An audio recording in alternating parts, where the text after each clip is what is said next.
खबर दिल्ली से, क्योंकि दिल्ली में एमसीडी का मेयर कौन होगा, इस पर तनातनी और बढ़ चुकी है। घमासान जारी है और आम आदमी पार्टी सड़क पर उतर आई है। तो भारतीय जनता पार्टी इस वक्त अरविंद केजरीवाल के आवास के बाहर हल्ला बोल कर रही है। जी हां, बीजेपी ने केजरीवाल के सरकारी आवास के बाहर मोर्चाबंदी कर दी है, लेकिन दिल्ली में मेयर कौन, इसी को लेकर यह सियासी घमासान, जो कि अब सदन से निकलकर सड़क तक ये लड़ाई आ गई है। और आप बनाम भारतीय जनता पार्टी के बीच ये सियासी तकरार और तनातनी, पार्षदों के बीच हाथापाई को लेकर भी प्रदर्शन। और देख सकते हैं ये बैनर पोस्टर, इसमें लिखा हुआ है साफ, सभी लोग अपने अपने हिसाब से आरोप लगा रहे हैं। एक दूसरे पर आरोप प्रत्यारोप का सिलसिला ये लगातार जारी है। तो दिल्ली में ये राजनीतिक घमासान लगातार जारी, इस पे ब्रेक नहीं लग रहा है। अब दो तस्वीरों को रख रहे हैं, एक तरफ आम आदमी पार्टी के सपोर्टर्स नजर आ रहे हैं, दूसरी तरफ बीजेपी के सपोर्टर्स नजर आ रहे हैं, और दोनों एक दूसरे के खिलाफ, यानी आप बनाम बीजेपी की लड़ाई।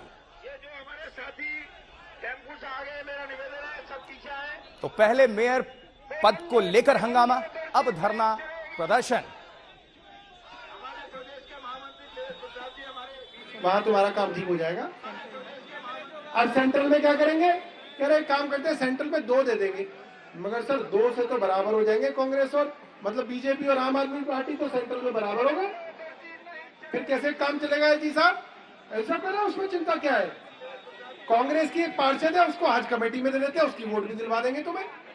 तो एलजी साहब इस लेवल पे, एलजी साहब इस लेवल पे सेटिंग करने में लगे हुए कि सेंट्रल जोन में कैसे बीजेपी का जोन का चेयरमैन बन जाए, सेंट्रल जोन से कैसे कोई मेंबर स्टैंडिंग कमेटी में चला जाए बीजेपी का, उसके लिए क्या गणित लगा सकते हैं, क्या डर्टी पॉलिटिक्स कर सकते हैं, उस तक में एलजी साहब शामिल है। सोचिए, ये पद, इतना बड़ा संवैधानिक पद को कहां गिरा के लेके आए हमारे एलजी साहब। ये स्टैंडर्ड बचा है हमारा। अब आज जो है कई सारे लोगों को कह रखा है कि भाई क्या आम आदमी पार्टी डर गई, आम आदमी पार्टी सदन नहीं चलने दे रही, इसका मतलब आम आदमी पार्टी डर गई। अब ये क्या बात हुई?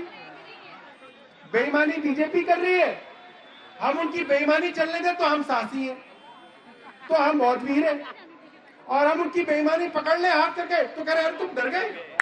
ये एक नई परिभाषा मैंने इस दुनिया में सुनी कि भाई बेईमानी चलने दो, आंख पे पट्टी बांध लो तो तुम वीर हो, और तुम किसी की बेईमानी पकड़ लो तो तुम डर गए।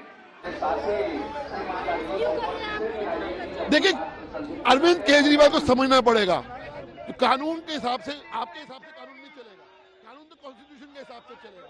और कॉन्स्टिट्यूशन कहता है कि सेक्शन 3 में अरविंद अपना लेफ्टिनेंट गवर्नर जो एडमिनिस्ट्रेटर है, उनको पूरा अधिकार है चुनने का बनोनी पार्षद। आपको डर किस बात का है? आपको डर इस बात का है कि कहीं अभी क्रॉस वोटिंग ना कर दे।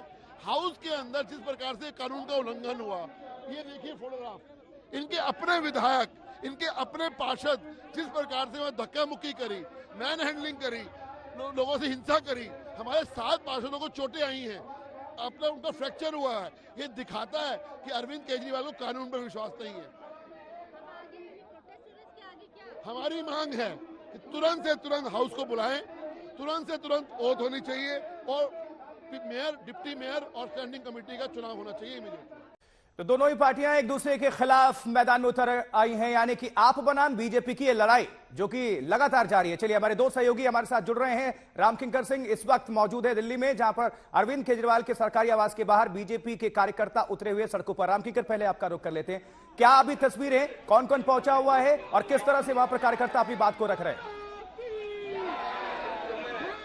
देखिए, अभी तक मार्च में धीरे धीरे ही जो है संख्या बहुत तेजी के साथ बढ़ रही है। आप तस्वीरों में देखिए कि जो महिलाएं हैं वो खास करके बहुत ज्यादा संख्या में यहाँ पर धीरे धीरे पहुंचना शुरू हो गई हैं। सबके हाथ में पोस्टर, बैनर और झंडा है, और खासकर मुद्दा यहाँ पर यही बनाया जा रहा है कि किस तरह से पीठासीन अधिकारी जो कि बीजेपी की पार्षद रही हैं और गौतमपुरी वार्ड से आती हैं, उनके साथ जो बदसलूकी हुई, अभी यहाँ पर जो भाषण चल रहा था उसमें बार बार इसको याद दिला करके महिलाओं से बातचीत के और विरोध प्रदर्शन करने की बात कही जा रही नहीं थी। और आप देखते हैं कि वक्त के साथ जो संख्या बल है वो बढ़ रहा है, पोस्टर्स की संख्या बढ़ रही है, झंडे बढ़ रहे हैं और धीरे धीरे ही सही यह अपने तरीके से आगे की तरफ बढ़ेगा, जहां पर सीएम आवास के करीब बैरिकेड लगा है। यही वजह है, आपको बता दें कि यहाँ पर जो उम्मीदवार हैं, खासकर मेयर की बीजेपी की तरफ से रेखा गुप्ता, वो यहाँ पर मौजूद हैं और साथ ही साथ जो प्रदेश के बड़े नेता हैं वो यहाँ पर मौजूद हैं, संगठन मंत्री मौजूद हैं, अलग अलग मोर्चों के जिलाध्यक्ष मौजूद हैं और साफ तौर पर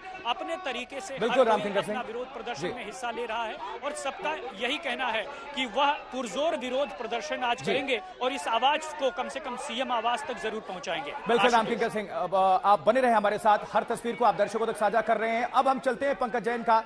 पंकज, आपकी मौजूदगी है आम आदमी पार्टी के कार्यकर्ताओं के साथ बीजेपी हेडक्वार्टर पर, जो कि विरोध प्रकट कर रहे हैं। रामकिंकर सिंह ने वहां पर हालात को बता दिया, आपके पास क्या तस्वीरें हैं? क्योंकि ये जंग तो लगातार बढ़ती जा रही है, सीधी लड़ाई आप बनाम बीजेपी। बिल्कुल, देखिए तस्वीर यहाँ देखिए, पूरे इलाके को छावनी में तब्दील कर दिया गया है, पुलिस यहाँ पे तैनात है, फोर्स देखिए ये फोर्स यहाँ पे तैनात है, पूरे रास्ते को ब्लॉक कर दिया गया था।